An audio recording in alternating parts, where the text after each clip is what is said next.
There's a lot of truth that our young people carry within them that they don't have a platform to speak that truth into the decision making of what happens next. We have an incredible opportunity to listen and to give them opportunity to put their own mojo into the mix and into action in ways that will be transformational. It's who we are. We can't forget where we came from. We can't forget our language. We got to keep it going. You're lost if we don't know who we are, if we don't know our language. We have to make that possible for our traditional culture to remain relevant. I want our kids to have that uninterrupted sense of purpose and community and identity as Apsáalooke people.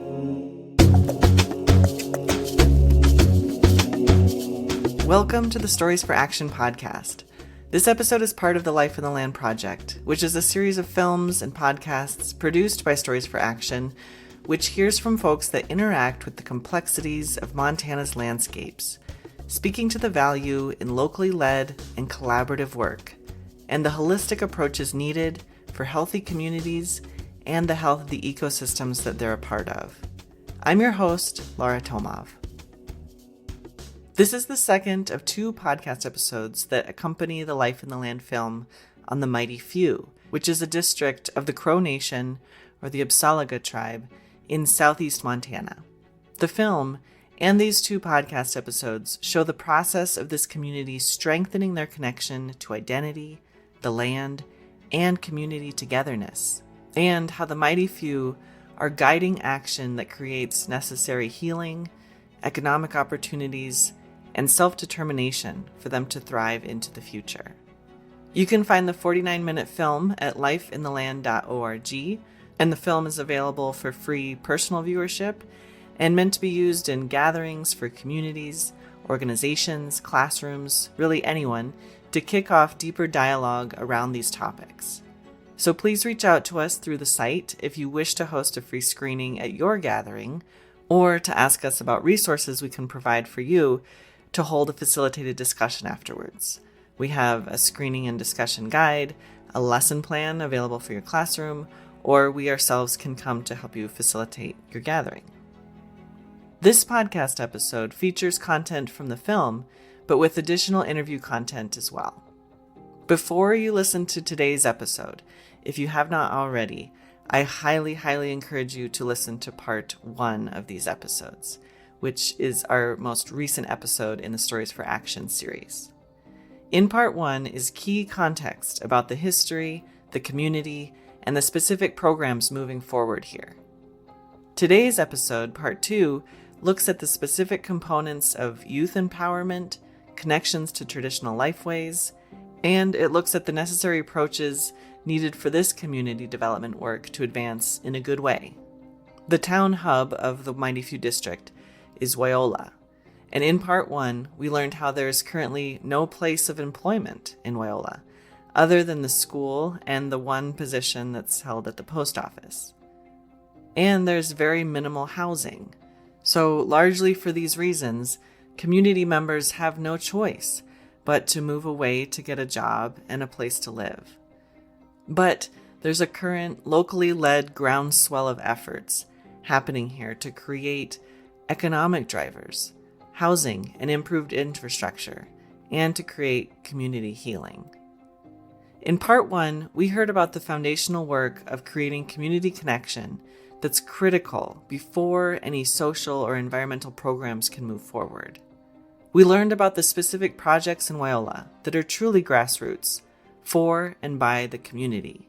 They organized a community cleanup and a service exchange, allowing local residents to do services for one another.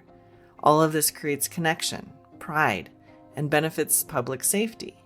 Another effort is the establishment of the walking path, which creates connection to the land, access to healthy ways of life, and safety for community members. There's the proposed track for Indian relay races, which can be an economic driver while creating opportunity for the community to reconnect to one another and to their deeply rooted horse culture. The space around this track also creates options to host markets where residents can sell their homemade goods, to have arrow throwing tournaments, a public campground for travelers, and to have equine therapy to heal residents through horse culture. In part 1, we also heard about the murals that community members, from youth to elders, contributed to in the community hall, and the significance of having a public space to convene that now literally holds symbols that strengthen local pride and identity. All of these programs hit on many elements. Yes, there are economic drivers included in there, but in all of them, it's about community healing, physical and mental health, and creating opportunities that make sense for those who live there, designed in a way that draws on the strengths and skill sets of the community, so that there's not a reliance on external entities or resources to keep it going.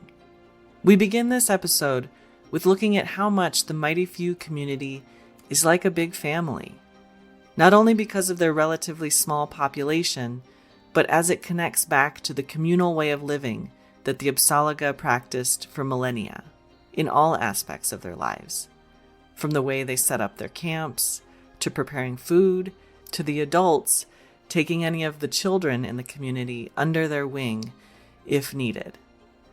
First, we hear from Ariana Smith, who's born and raised in Wyola and is the head cook at the Wyola School. Associate producer Robin Iron and I spoke with her on a rare break that she had in the courtyard outside the Wyola School building, which teaches kindergarten through 8th grade.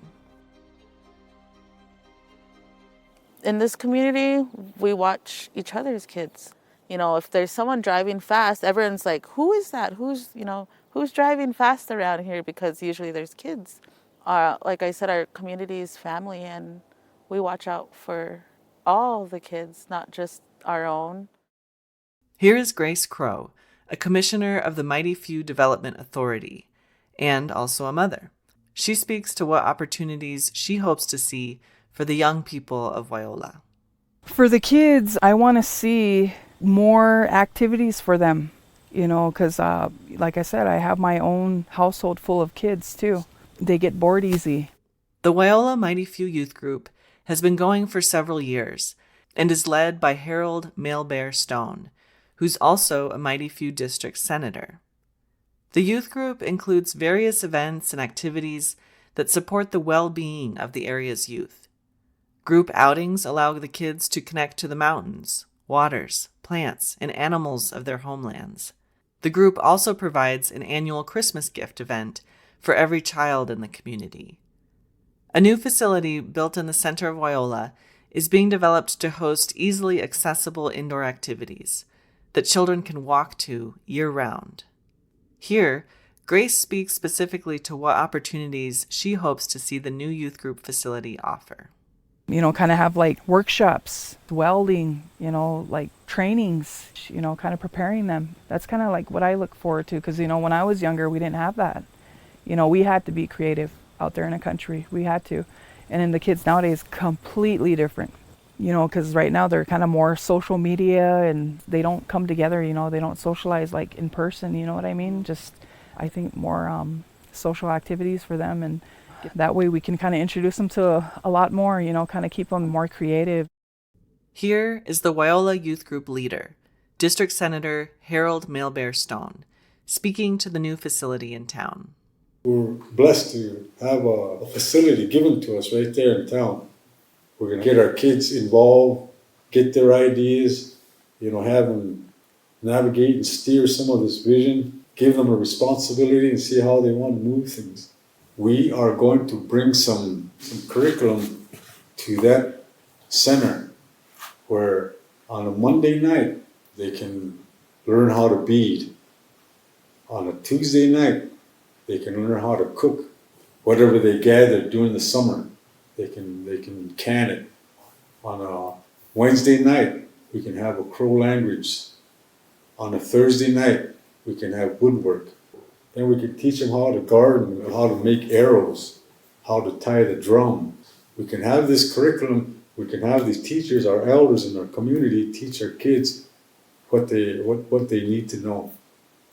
So our youth, if we can do that for them, if we can at least give them something that they can rely on in the future, we have got to give them an opportunity more than what we had as we were coming up.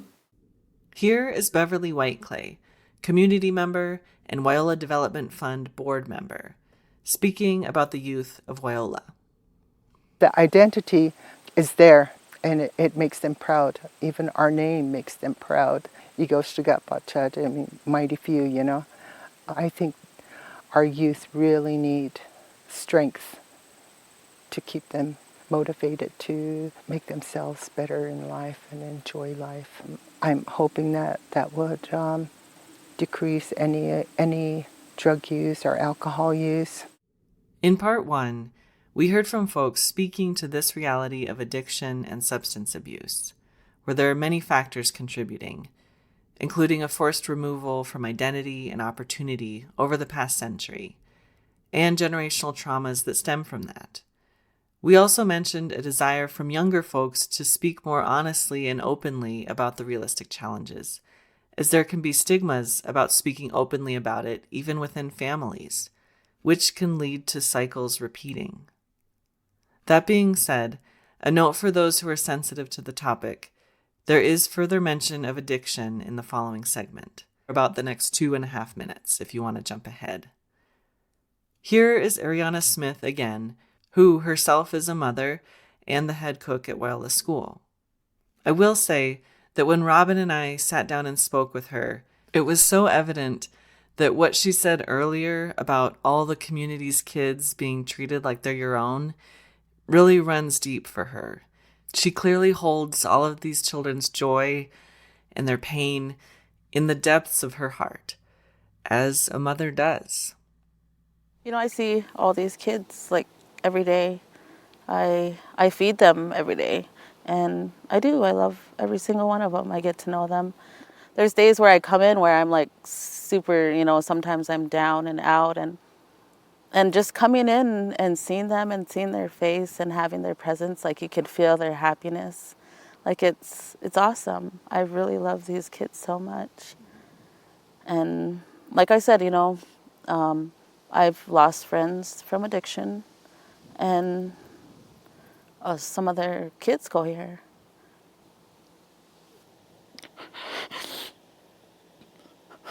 And I see these kids, and I really hope they don't get that addiction from their parents. Because, I could have easily fell. I could have easily went down that path. And I see their kids, my friends that, that have passed. And I really hope they know that they're loved, and they don't have to go that path, that there is a lot more to this life than drinking and addiction. I don't know what happened to, or why some of them had their addictions, or some of them just couldn't talk about what happened in their life. When I look at these kids and I see them grow up, and I hope the best for every one of them, that they choose to go on to school, to go to work. I want to see them succeed.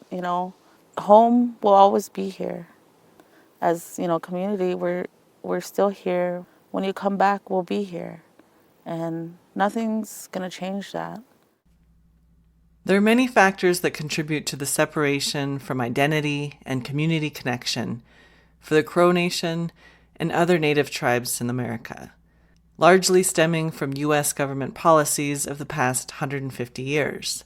One of those policies was that any practice of Native tribes' culture, which had been their way of life for millennia, was literally made illegal, largely through what was called the Code of Indian Offenses, which was passed by the government in 1883. And sometimes practicing their traditions cost them their lives. The Wounded Knee Massacre of 1890 stands as just one example, which resulted in the U.S. infantry killing more than 250 Lakota men, women, and children. Though the Code of Indian Offenses was technically repealed in the 1930s, There were additional policies that pressured communal connection and cultural practices. The General Allotment Act of 1887, making families live on separated allotments of land within the reservation, breaking up their physical communal structure.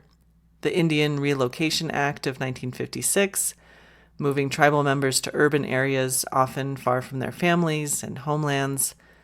Other things include social gatherings being discouraged, children being forcefully removed from their homes to attend boarding schools to further assimilate them to white ways, and where speaking their language, among other things, was forbidden. All this to say, when we see the revival across the continent of Native communities strengthening language programs, reconnecting to traditional foods, ecological knowledge, and lifeways, this is nothing to take lightly.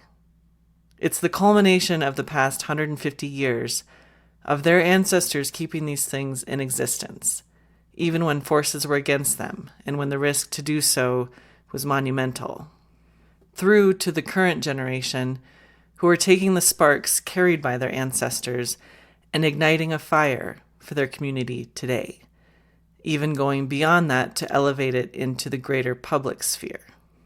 Crow language programs have been expanding within the Apsáalooke Nation and on the Crow Reservation. Even phone apps have been designed. Many communities on the Crow Reservation now teach Crow language even before kindergarten. The school in Wyola is kindergarten through 8th grade, and Janice Wilson teaches Crow cultural studies here. Robin and I were fortunate to visit one of her classes, where students sang the Mighty Few District song in the Crow language, as they do every morning.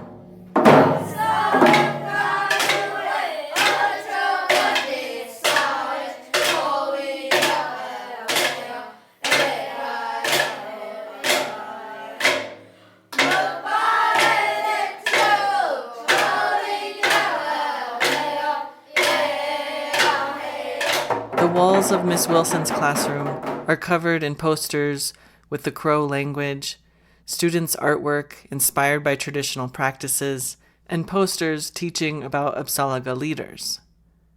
Here, Ariana Smith shares with us about Miss Wilson's cultural studies class. All the kids go to cultural every day. They teach them the language. They even help the girls make dresses. They make them make shawls. They also, teach them about the hand games too, because a lot of our community is into that. I think this year they taught them how to butcher like a deer. She does teach them the language. I never was taught it either, and I'm glad that they are being taught it. It's our part of our ancestors, our people before us. It's who we are, and we can't lose it. We can't forget where we came from. We can't forget our language. We got to keep it going. You're lost if we don't know who we are, if we don't know our language. Here is Joy Yellow Mule, an elder in the community. She speaks here to what it means for her to see the younger generation learning their traditional lifeways. And the Mighty Few song that she references here is the Mighty Few District song. We as grandparents are proud of them because they come and they sing us these rabbit songs or the violet, that Mighty Few song, the song they have for the Mighty Few. Like my 6-year-old grandson, he sings that song too, It's gonna go generation to generation. Joy's husband is Mike Yellow Mule, who speaks here about his dad, who wrote the Mighty Few District song. The district song is in the Crow language, and Mike translates the words of the song here. These people that live south of this big mountain here, and then beyond that, there's some people there that are good people, he says. Try and meet them. They do good at what they do, he says. Though not every young person in the community has family members to get them out on the land or teach them traditional ways, Joy shares how these things are very much a part of her kids' and grandkids' lives. We live off the land. Let's just say that. We live off what the Creator give us.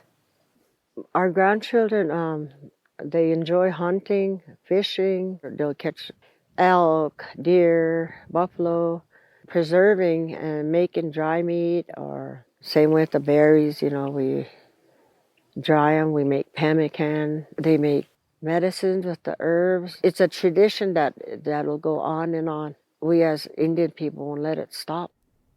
Here now is Bill Backbone, a community elder, as he shares his own childhood memories of Wyola.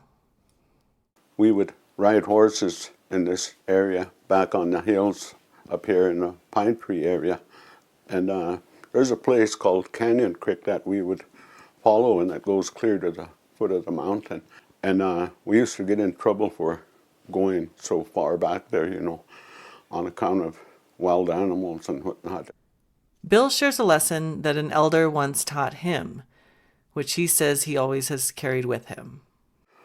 I'm told that words are very powerful. Words are sacred. They tell us words are like an arrow. Once you throw an arrow in the air, you can't change your mind and retrieve that arrow from the air. Words are like that. It's going to land where you throw it.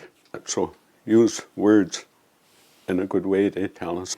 Those were things that were handed down to us through time immemorial, and we still carry those on today. Bill told us how he works in the schools, and has for some time, and that he stresses to the students to get as much education as they can, at all levels, including college or university, as well as the learning of Apsáalooke language and traditional ways. It was easy to explain things in our language to young ones. Now we have to explain a lot in English, and it seems like it kind of goes in one ear and comes out the other, so we've got to, really stress a lot of that, so they'll carry it on. They sing their own district song in the mornings before school starts, and that makes us really proud, and I'm thankful for that. And those beliefs hold us together. They told us one day when our language is gone, it's going to be pretty tough if you lose those things that were taught you. We stress that to our children and grandchildren as much as we can, and hopefully one day they'll carry that on. Bill mentions how it's sometimes a challenge to convey things to young folks in English, as concepts in the Apsáalooke language don't always have a direct translation. Beverly Whiteclay, community member and board member of the Wyola Development Fund, speaks to that concept here, and how differences in the translation can reframe the way that somebody interacts or relates with other people, with the landscape, or all life. And so therefore, the significance of passing on the language cannot be overstated. It literally impacts the way that one moves through the world. And I know we featured this on part 1 of this podcast, but Beverly also shares a few phrases in the Crow language that are connected to the landscape here. There are words that we have that have no translation, the feeling, the meaning to it. That is something we cannot lose. And if it's lost, it would be just devastating to my people.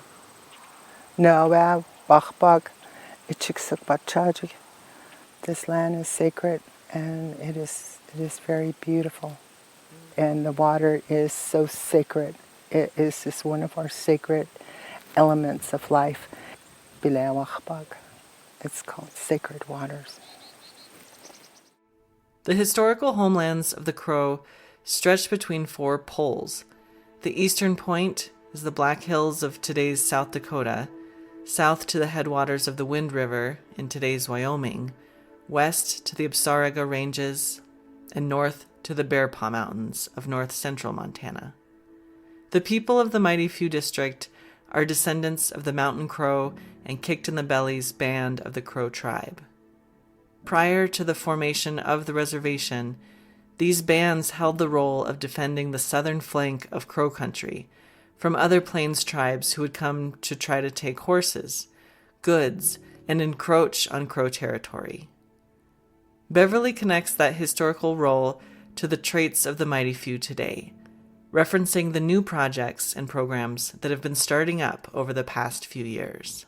There was just a few of us, and yet back then we overcame the obstacles that were in front of us. We've overcome our obstacles through just getting together and working together, and we're making improvements, and eventually we'll get what we're striving for. Bill Backbone speaks to the value in the mighty few strengthening their connections and their unity with one another. And I've seen that a lot during this COVID issue in this community. People just really pulled together and banded together to help each other. There was more unity and more strength by that. A lot of the changes in the community, the cleaning, the new buildings, is just bringing our community together in unity, and they're proud of it. Now we're going to segue into approaches that are necessary and are being utilized to carry the many community development projects forward in a way that honors this community. Leslie Jackson Caboti is a member of the Yellowtail family. She's a board member of the Wyola Development Fund and involved in all of the community development projects that are taking place here. Her and her husband, Paul, also run an entity called Indigenous Collaboration, which facilitates and consults internationally with Native communities, tribal governments, nonprofits, and more on initiatives that contribute to the well-being of Indigenous peoples. Leslie speaks here in reference to other communities that she's worked with and elements that she ties back into her own community of Wyola.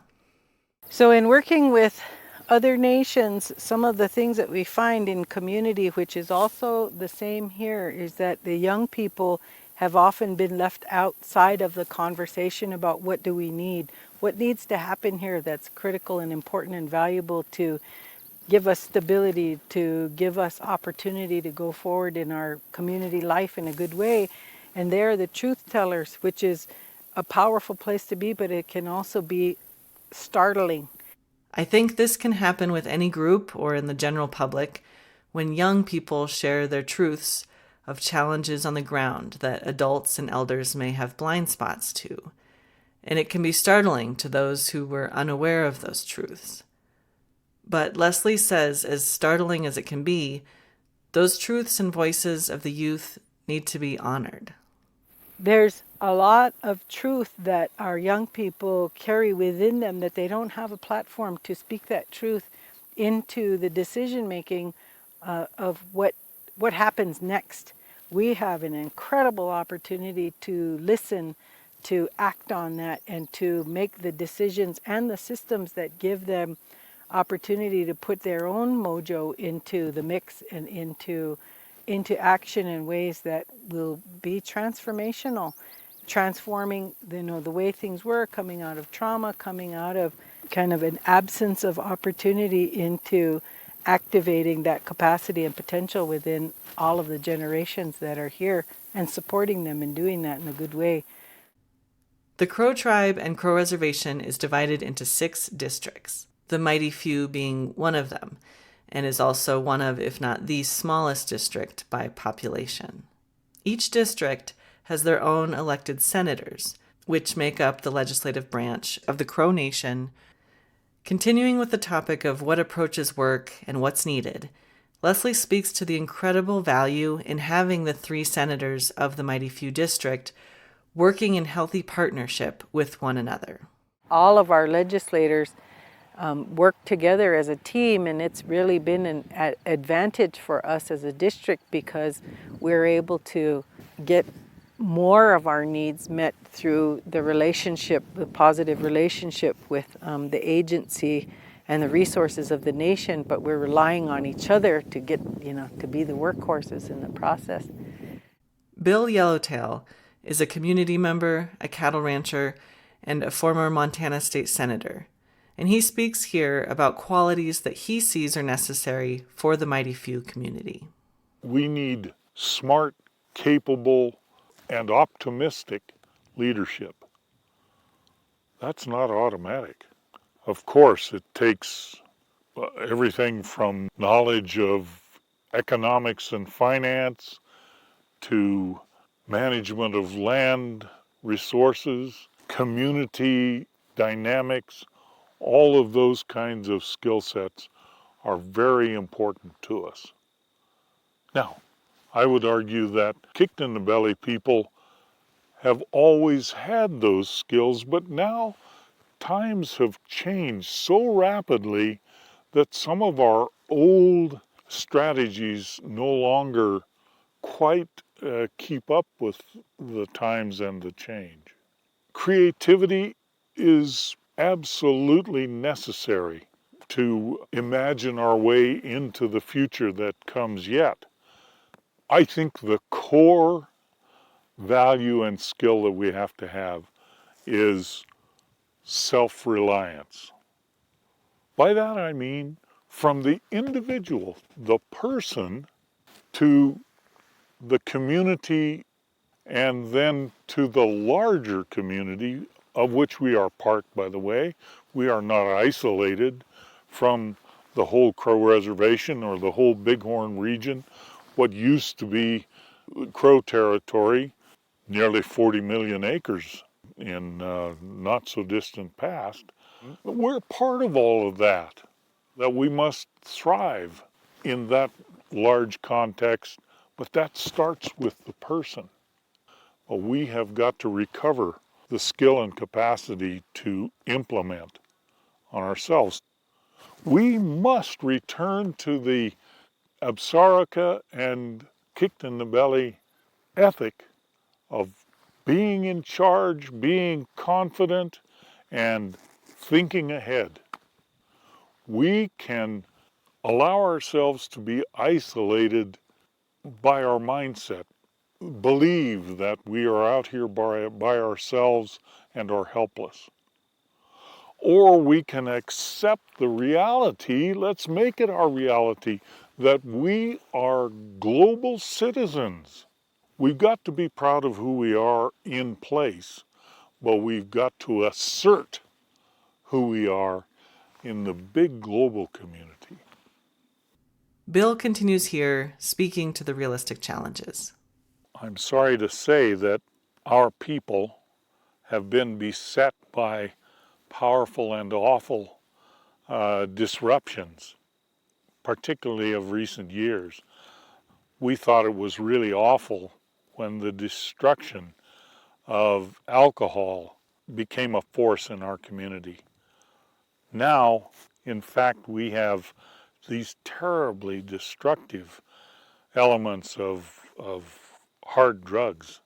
We have got to figure a strategy to place those destructive dynamics behind us and have a vision for the future, and not only how I want to be in the future, but how would I like to have my neighbors and community. Our classic was Plenty Coups, who was gifted with the ability to not only see into the future, but make our place for that future.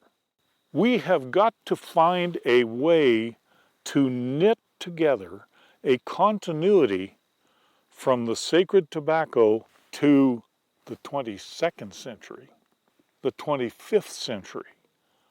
What would we want our community to be?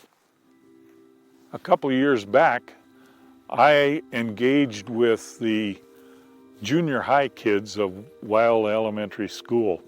Maybe 8 or 10 kids is all. But I invited them to imagine what their idea was of the future that they would like to have for not only themselves, but their community. And of course, they went through all the standard litany of we want a Walmart and a shopping center and an Olympic swimming pool. Eventually to say, we want to be safe. We want our language to be intact. And we want to be fluent in it. But we want to be able to operate anywhere in the world. And we want to be healthy. Well, then I ask them, without any coaching, you see, without intervention by me, I ask them, what qualities will help us make that future be real? And they said, we have to be determined, we have to be optimistic, we have to be cooperative with each other, we have to seek and accept support and expertise from wherever it comes, not just our own, but we need to recruit it. 13-year-olds understand this, but we have to make that possible for our traditional culture to remain relevant. Those things are great values for us. They're really important values, and we can and should retain them. But allow those values of identity and culture to be relevant and strong and consistent, not only today, but into the future. You see, if we have kids being taught that their culture is only what they saw in the movies about, some old Indians on the warpath or some such thing, or at the powwow only, and we overlook the fact that youngsters today have an operable culture, a daily living culture that is very contemporary. Well, so wait a minute. What's the connection between what I am taught I am supposed to be and what my daily life is? I think we suffer the danger of confusion with that. We know now that we can speak English and Apsáalooke. We know that. In my father's generation, people were persuaded that you had to forsake your Apsáalooke language if you were going to be successful in the greater global community. Now we know better than that. So let's make that happen. Let's allow it to happen. Let's encourage it. I want Crow young people, kids, to come out here and join me, and I'll teach them how to dig prairie turnips.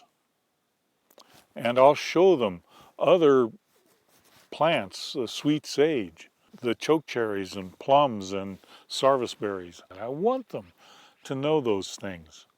Simultaneously, I want them to go away to their heart's content. I want them to go to the high-powered colleges because I don't see a disconnect between those two things.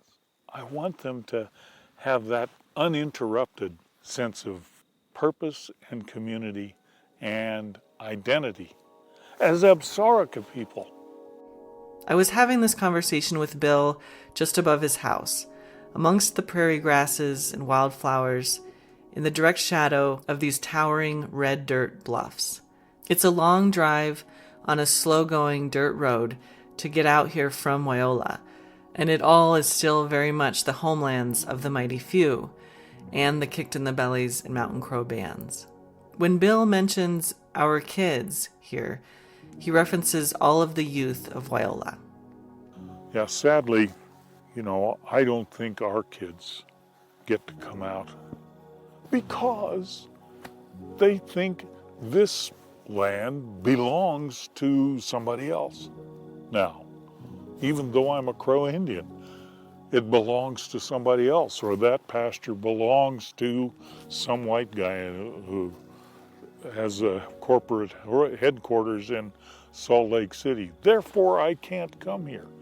I think both sides of us have got to get over it. We got to understand that the more we find unity in this landscape, the better the earth is, and the better, by the way, we all are going to be. Our kids come out here and they have no idea what a prairie turnip is. Not a clue. Those are our kids. It's our heritage.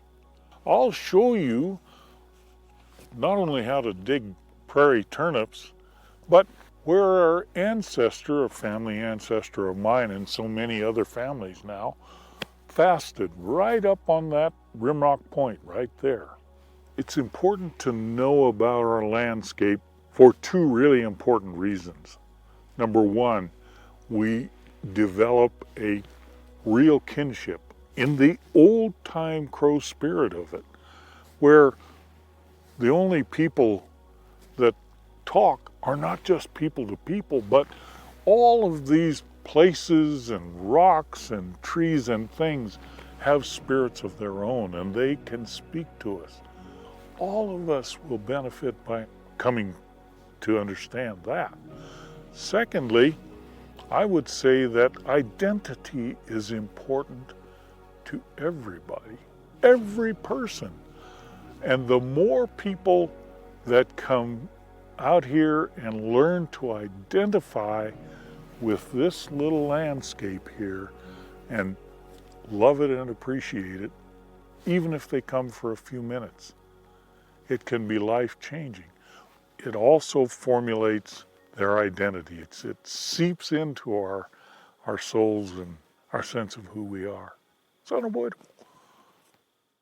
Now we hear from Grace Crow again, Commissioner of the Mighty Few Development Authority, which, as we mentioned in Part 1, was enacted last summer in 2023. The Development Authority exists to foster communication and collaboration between the Mighty Few district members, district senators, the tribal executive branch, and the nonprofit organization, the Wyola Development Fund. Coordination between these entities aims to improve local infrastructure like housing, services, and local economic drivers. Grace shares her hopes of having more community members come out when there are gatherings open to the public, where they take community input on all planning efforts, all which are held in the Wyola Community Hall. You know, this community center is a place, I think, where like the community can come and gather and just kind of express to us, you know, how they feel, and they can bring their ideas forth, and you know that way, you know, they're not just going to say, oh yeah, you know, they're just in there, you know, just to help themselves, but really they don't know how it works yet, you know, because everything here just started. And you know, I just want them to know that you know, I'm not getting paid for it. You know, I'm doing this out of, you know, my heart and, you know, for my community. I told them too, you know, when they sworn me in, I'm going to do the best I can for my community, and that I can't meet everybody's needs, but yet I'm going to do the best that I can. Kind of being a leader to me is just everybody around me, you know, I would put them first. Here is one of the 3 Mighty Few district senators, Brandon Goodluck, speaking to the bill that legislation passed to create the Development Authority, and the specific elements in that bill meant to improve local infrastructure.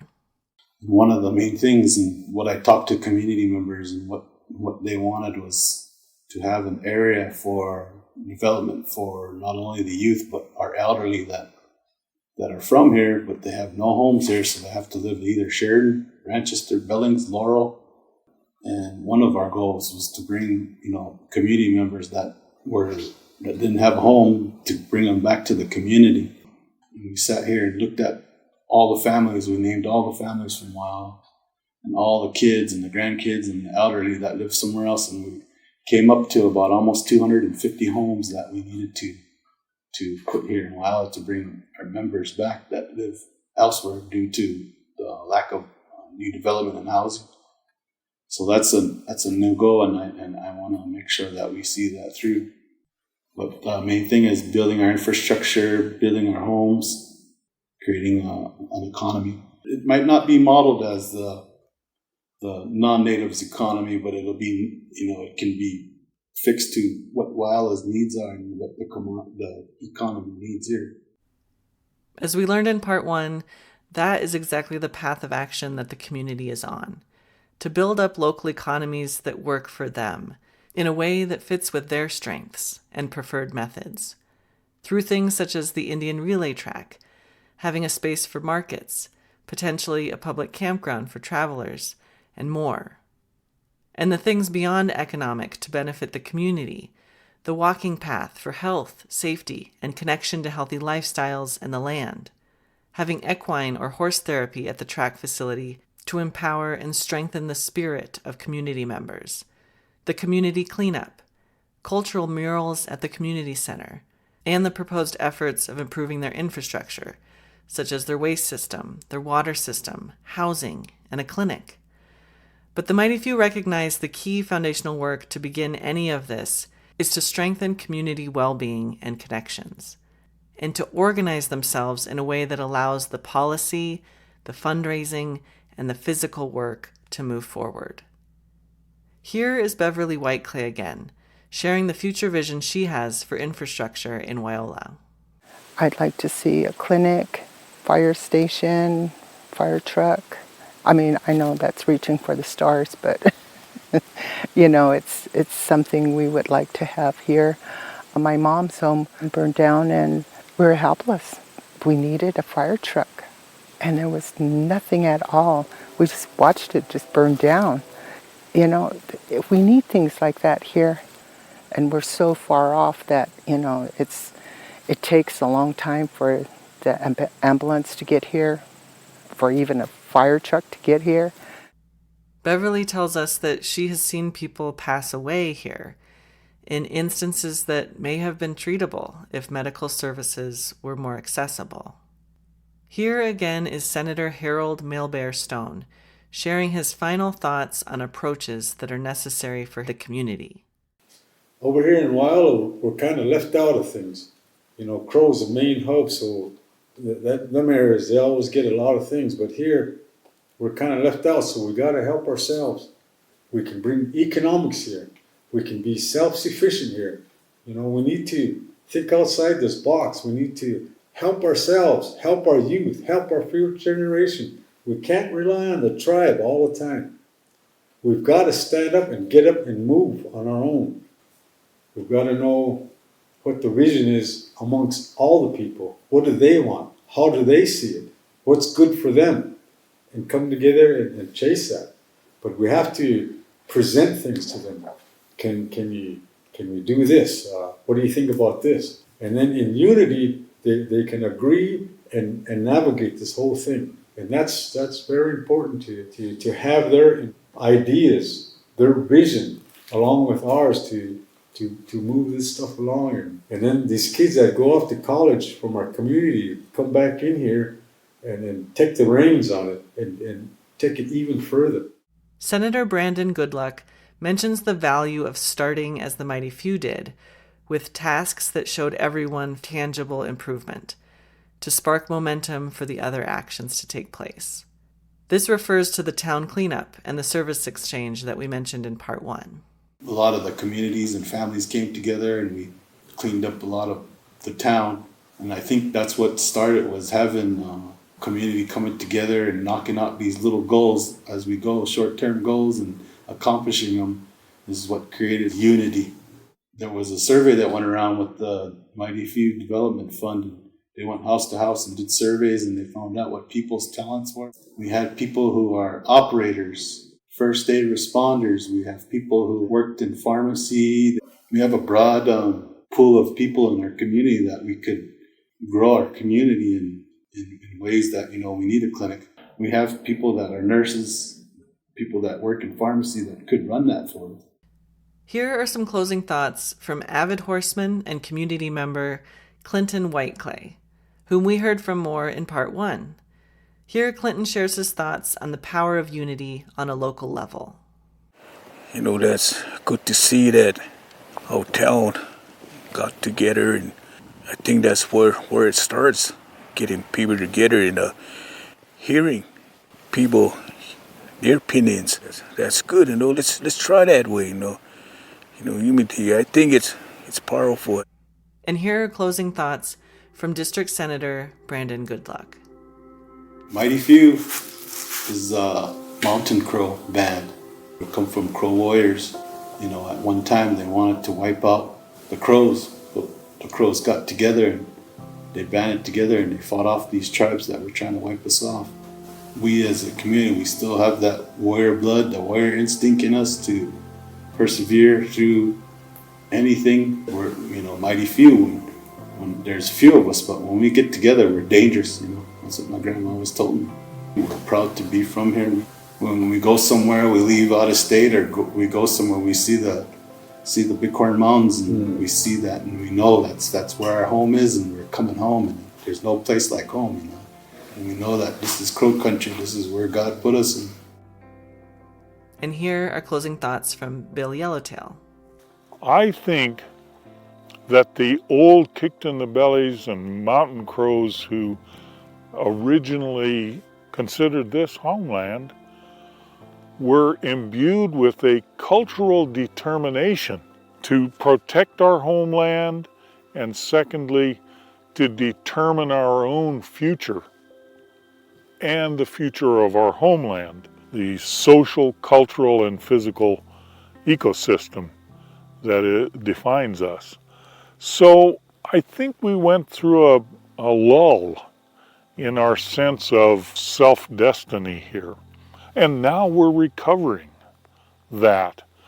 And thanks to a few younger leaders in our community, we are once again thriving culturally, economically, not as much as we want to be, but that requires patience and time and effort. And as an independent community that refuses to disappear.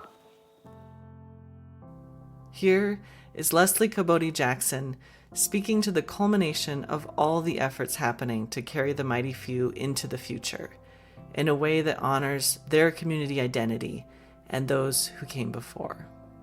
This has been about strengthening the cohesiveness and the clarity of our community members' identity, tied with the history of our people that is not in a general sense, but our literal grandparents, great-grandparents, great-great-grandparents who lay here in these spaces that are still with us. We need to be connected to them.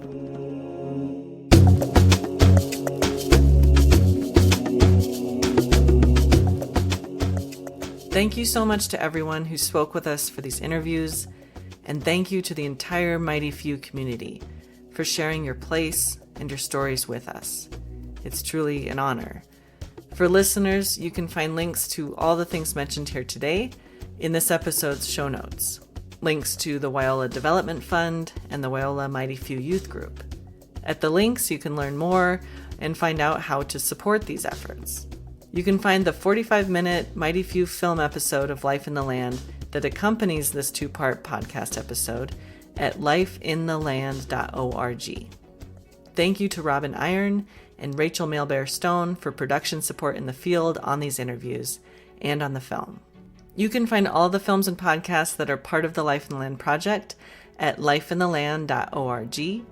Reach out if you would like to incorporate a film episode into an upcoming meeting, gathering, or in the classroom, all for free. Stories for Action can also provide support in facilitating a discussion or story workshop for your group or classroom after the film.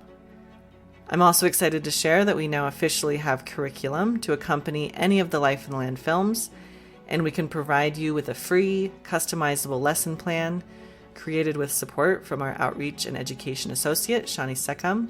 This curriculum is for high school, college, or continuing education, and Stories for Action can also offer residencies or workshops in your classroom, working with students to elevate their own story or experience through any medium, from verbal conversation to written to film, and even include intro film production with hands-on instruction on camera, audio, and lighting. Reach out to us to learn more about this at info@storiesforaction.org.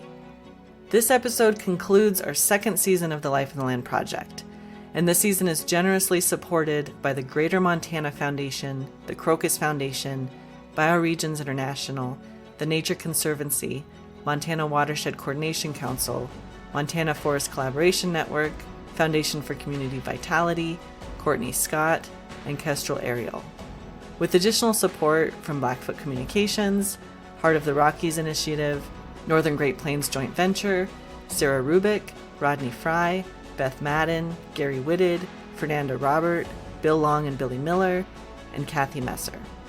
Find out more about all of our work, including films and storytelling workshops, at storiesforaction.org, and check us out on Instagram and Facebook at Stories for Action. Thank you so much for listening and being a part of our community, where our mission is to spark positive change for people and place through the power of storytelling.